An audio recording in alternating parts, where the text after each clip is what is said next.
Welcome to the InfoMullet YouTube channel. If you enjoy this content, please like or share. And if you'd like to support the InfoMullet by becoming a mulleteer, visit us on Patreon. We appreciate your support. Place your bets. Drum roll. If you guess that I'm cynical about the economy after the presidential election, you'd be right. And it's this concept of, well, we need to help the economy, so we're going to do worse on the coronavirus, or we need to, the coronavirus can somehow be thought of separate from the economy. I'm trying to tell people, and I'm going to keep hammering this, they are linked together. As goes the coronavirus pandemic, so goes our economy. And as we go pear-shaped into wave 2 for the coronavirus, so too things are not looking great for the economy. Now, they're better than they were, but a lot of that is government support that's kind of failing out, and there's no stimulus plan in sight. So let's jump to a quick check of some of the economic indicators that I've often used in the past. So let me set this up.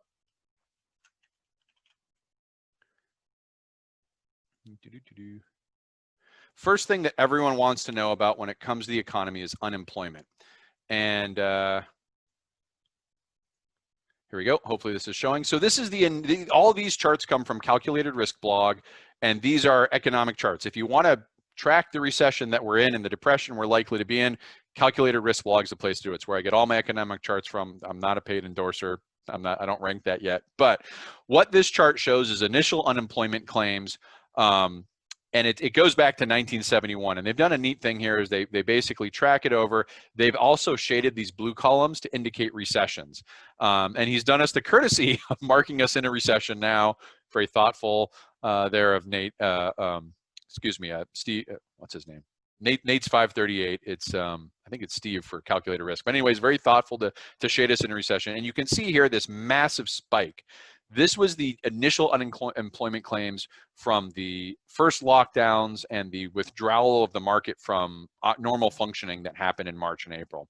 And you say, wow, look, it's dropped so much. And they've put this little dotted line in here. And that's because, normally these are tracked by year. It's been such a radical year that it's hard to see, but they wanted to show that the current rate of initial weekly unemployment claims is still at a higher point than at any point in the last 40 years, even under some of those worst recessions. You can see here the peak, and this 1,000 here, this is in millions. So this is 1 million people claiming unemployment in a week.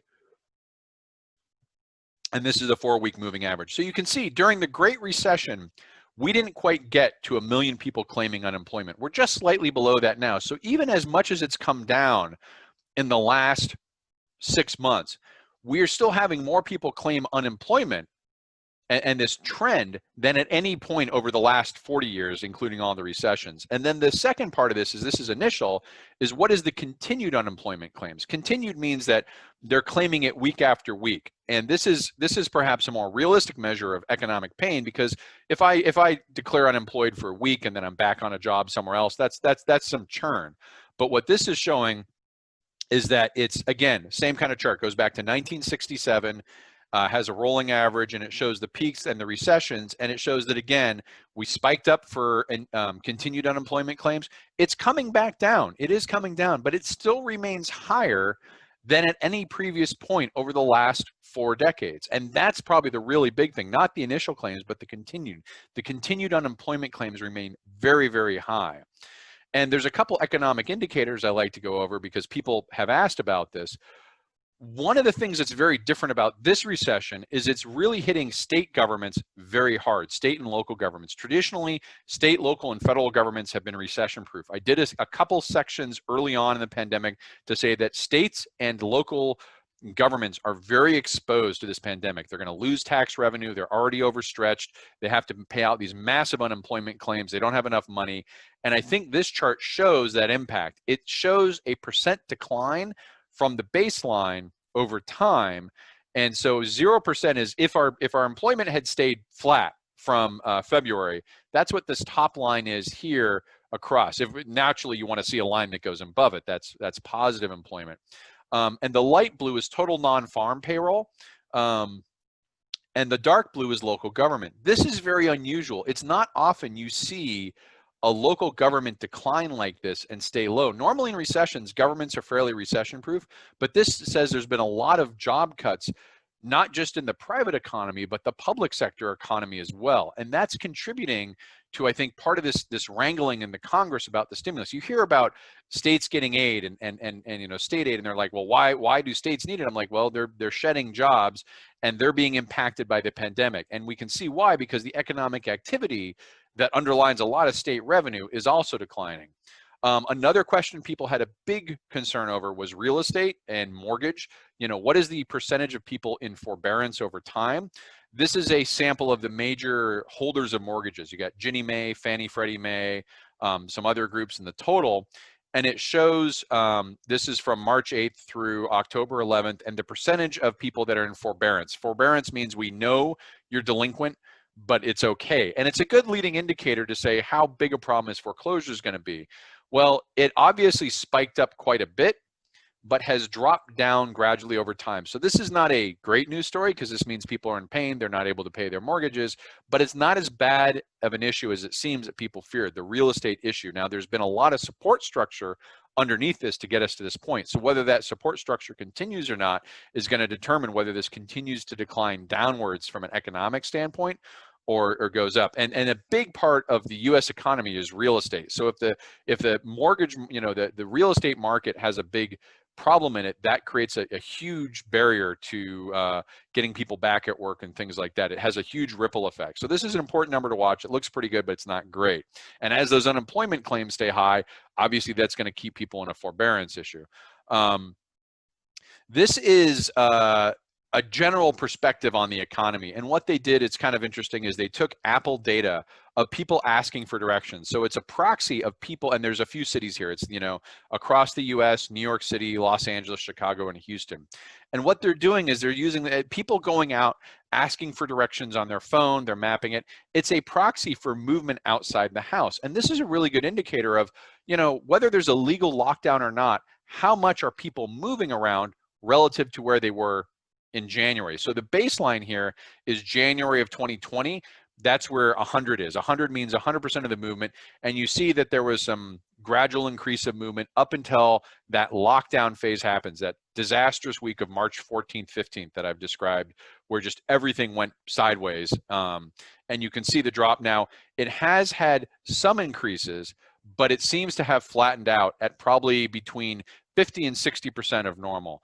So that tells me that even though we don't have lockdowns, there's a large segment of the population that is still socially distancing, staying isolated. Part of this is contributed to schools shutting down. Parents have to stay home, take care of their kids. Part of it is to workplaces moving online, working remotely. You're not out going, you know, to your things. This is a proxy for the economy, but also the coronavirus response. And something that's a little more clear and interesting is the restaurant impact. And this is the year-on-year change in seated diners from online, phone, or walk-in reservations, 7-day average.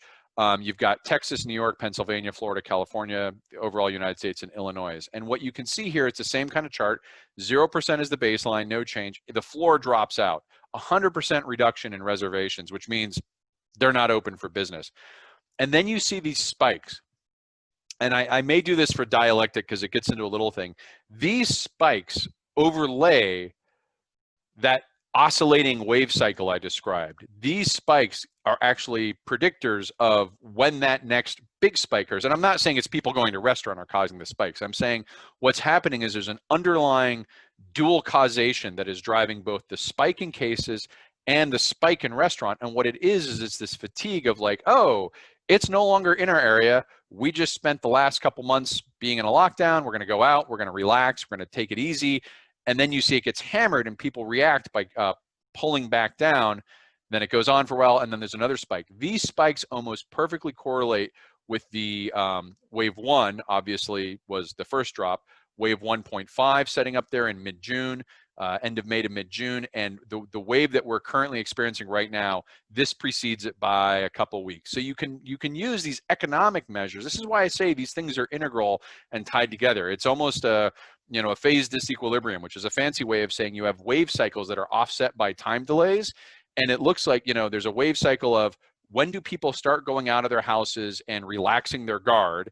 then a time delay to a spike in positive cases, and another time delay into a spike in deaths. And we're going to see that pattern, and I think we're going to see that pattern play out here, where we're having this exploding oscillation. I don't want to get too much into systems thinking, but when I see these patterns, that's what I think of when I see it. So what does this mean for the overall economy?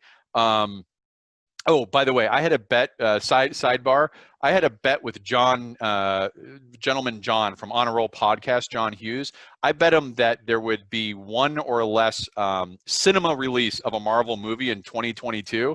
And that bet was actually made a year and a half ago. And I just want to point out, John, that the gross movie weekly sales looks like, at least for 2020 and 2021, that bet's not too far off. So not exactly the reason I thought it was going to be, so that may be partial credit. But if you go to his Facebook, he's got an event marked off in 2022, my prediction, to check on it. So John, I don't want you to think I've forgotten about it. So I'm feeling pretty good about that prediction right now. Hopefully I'll be wrong. Like most of my forecasts, I hope I'm wrong.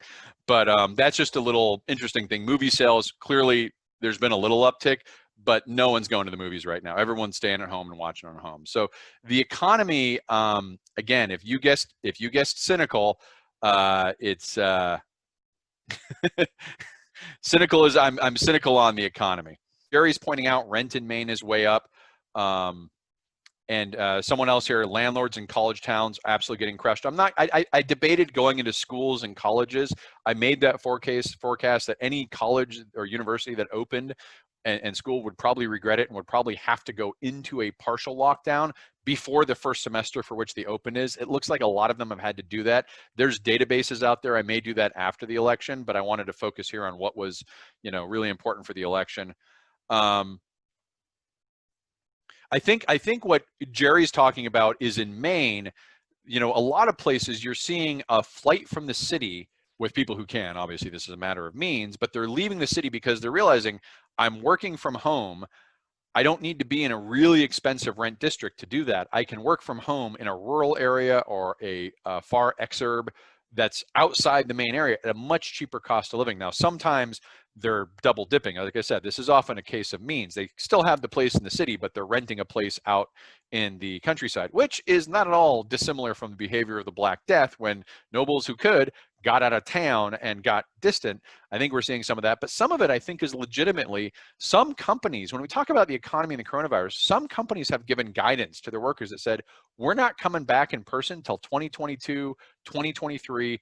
And I think this gives some stability within those companies for managers to take this seriously. I still hear of companies struggling with how to manage workers in the building and working remotely. And here we are, it's October. And I think those companies that are still struggling are, the management really has no excuse now. They've had plenty of time.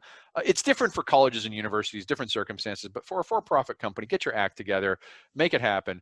And a lot of these companies have gotten ahead of the curve and just said, look, by saying that we're going to work remotely for 2022, 2023, they're telling their leadership and management, make right with this new normal. Stop pretending this is something we're going to be able to time or get around, and just plan for it being that way. And I think that will help those companies do that. I know, working with the DoD, they still do a lot of stuff remotely, and there's guidance going around, as much as possible, embrace remote. Now, this is the DoD, which is like hostile to doing things online. They have security reasons. It's a military culture. Even they're pushing, get used to working remotely, get used to working online. Question from Ed is, do I plan to drill down on the COVID economy crash has hurt people by race, gender, locality? Yeah, I may do that after the election. That takes a lot more work to get the data, but it's certainly, as a general rule of thumb, things are unequal in the US of how they impact, and they generally follow the same inequalities, at least in terms of like ethnographic groups and races. A vulnerable population tends to suffer more under every circumstance. There's very few times that a vulnerable population will end up doing better than a privileged population. So you can kind of broadly say, look, Black, Hispanic, Latino, Native American, these populations that traditionally have disparate outcomes are also going to have more disparate outcomes because of this. They tend to be in economic areas where there's less ability to work remotely. They tend to suffer more from those immediate, their work cycles are being more impacted directly as people shelter in place and do that. So it's definitely an unequal hit. Getting that by locality, you get into a fractal segmentation where you start doing race, gender, and locality, and that can take a lot of time to put together. So Ed, I'll take it as a request, but it may be, with the election coming up, it may be late November or December. Charles is pointing out that the rural areas are not ready for this migration out, and that the real estate is pricing out the local folks. If you go to Calculated Risk Blog right now, calculatedriskblog.net, and check it out, they have tons of information on this dynamic. If I knew this was going to be an interesting question, I could have pulled a lot more charts.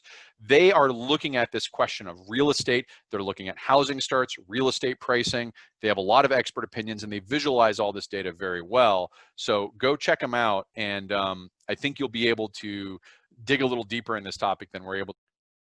Thanks for watching the video. Hope you enjoyed it. If you'd like to follow the InfoMullet, visit us on Facebook or Twitter. And if you'd like notifications when we post new video content, click on the red subscribe button below the video. If you've ever wanted to become a mulleteer and support the InfoMullet, visit us on Patreon. We appreciate the support.